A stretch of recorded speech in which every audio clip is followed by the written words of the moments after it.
Hello there. Do you know what? Being an Eastenders fan right now must be like having one day taking a speed tablet and another day not taking a speed tablet, having an upper and a downer.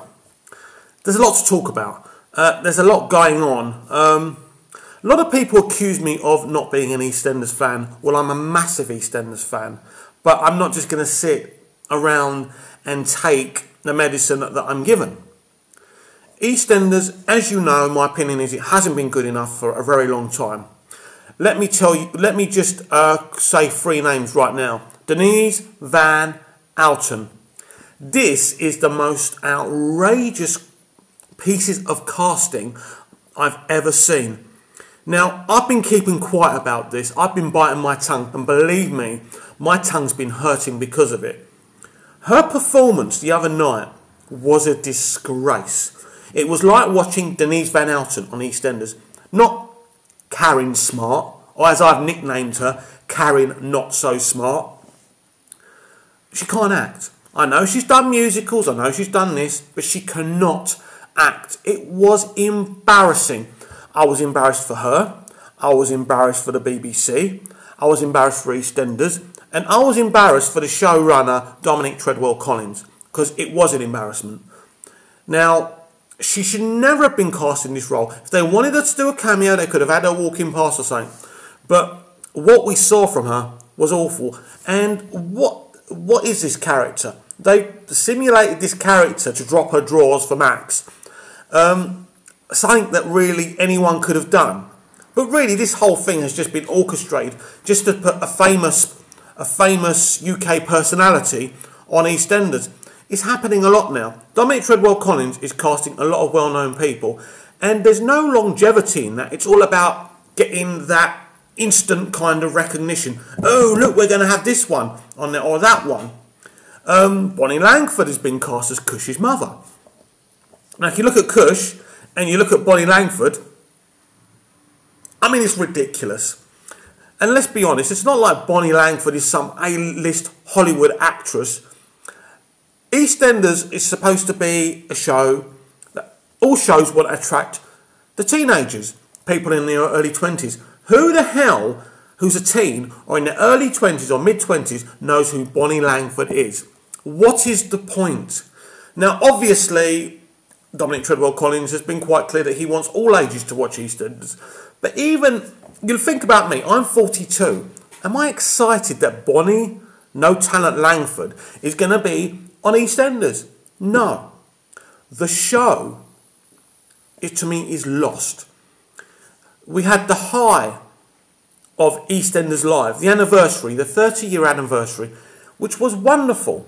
But then we went from that to the amazing to the ridiculous. He seemed to give all his best actors a holiday, so we didn't have Ian and Jane for a month. Ian and Jane went on a honeymoon for 4 weeks. We barely had any Max. We had no Phil. We hardly had any Mick. Sam Womack, aka Ronnie Mitchell, was off because of the coma storyline, which was obviously constructed to give her time off. As was Phil being mysteriously away. That was time off for the actor. Now, I understand. It's like any job. Every worker deserves their time off. But you cannot give your best actors the same time off. Because the fact of the matter is, boys and girls, and you in between, EastEnders hasn't got enough quality characters to give their best characters time off all at the same time. You had the marvellous, great culmination of Who Killed Lucy, and Adam Waddy was brilliant. And then we didn't see him for a month, and it was like, it doesn't make any sense, and that's what I'm saying. Creatively, EastEnders isn't consistent. And EastEnders hasn't been consistent for nearly a decade now. So there's no good just blaming Dominic Treadwell-Collins or Brian Kirkwood or Lorraine Newman. The buck stops with the BBC. And I watch a lot of BBC drama, and they're amazing. ITV or any other drama cannot touch what BBC drama accomplished, especially with BBC Casualty and BBC Holby City. And of course the 9 o'clock dramas they do, Ordinary Lies, Our Girl, brilliant stuff. And talking about Our Girl, I want to talk about Lacey Turner. Ever since Dominic Treadwell-Collins has brought her back, Stacey has been on the subs bench. She's done absolutely nothing. And I want to ask the question, why? She's kind of poking her head in other people's stories, but she hasn't had her own story. We had her with this mysterious key. A great little story. You know, and I thought, yes, this is the next Lacey Turner story, the next Stacey story. But we've had nothing on the mysterious key for many months now, since last year. And you have to ask yourself, why?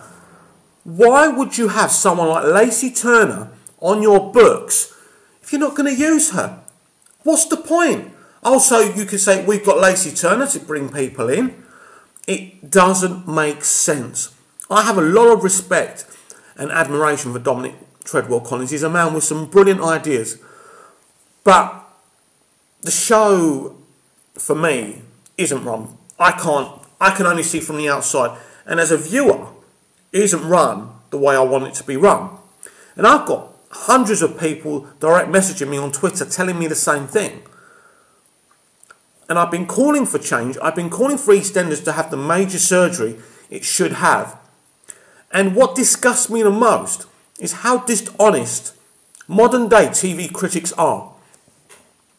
Not one talks about Eastenders' underlying problems. The problems it's had for many years, because they're too scared to upset the executive producer, the BBC. But your critics, you've got to be honest. You're there for us. To tell us, you know, guys, maybe you shouldn't watch this show because he's not very good at the moment. No, they lie. They say this is good, that's good. We had Stan dying this week. Now, the actor who plays Stan is brilliant. He's a TV legend. But I didn't care that he died, because I think as a soap character, you have to earn the viewer's tears. And to me, Stan Carter hasn't been there long enough for me or any other viewer to care about him. So maybe I was a little bit sad for Shirley, because I love Shirley and I love Linda Henry, but I didn't feel it. And I just didn't feel emotionally connected to him. And there lies the Eastenders problem. You're not really emotionally caring about these characters. They're characters in name only. I'm not connected to them. I love Danny Dyer as Mick Carter. I think that was a great idea by Dominic to bring him in. But, you know, I think the whole family, they have to get rid of that family. They have to get rid of that family and just shorten it down to Mick and I think Shirley. At least, and Mick, Shirley and Dean, that's kind of interesting because there's this kind of Cain and Abel kind of story between Mick and Dean. And I'm really happy that Dean's come back. And I hope he stays. But they've got him in prison at the moment, so I don't know what's going to happen there. But fundamentally, EastEnders isn't good enough. But fundamentally, our soaps are not good enough. They're yanking our chain constantly, and they're not giving us what we crave. My format that I spoke about, the format that I would give EastEnders, would probably earn me a lot of death threats. But in the long run, and call me arrogant if you want, I believe the format that I would create for EastEnders would work. I believe I would give it the right direction, because I think it's the wrong direction. It's all very well trying to please little girls with good-looking actors and good-looking actresses, but it's not good enough. And it's not the creative morality that Tony and Julia built this show on. You can't build a house with candy floss. If you do, it will fall down, won't it? You'll be able to eat it, but you won't be able to live in it. The BBC have to look at themselves, and have to look at bringing someone like myself who cares about the show and has the idea to take it and evolve it to another level. It doesn't necessarily have to be me, but it has to be someone that's serious about evolving and changing EastEnders. That's all I've got to say for now. Enjoy your day. See you later. Bye-bye.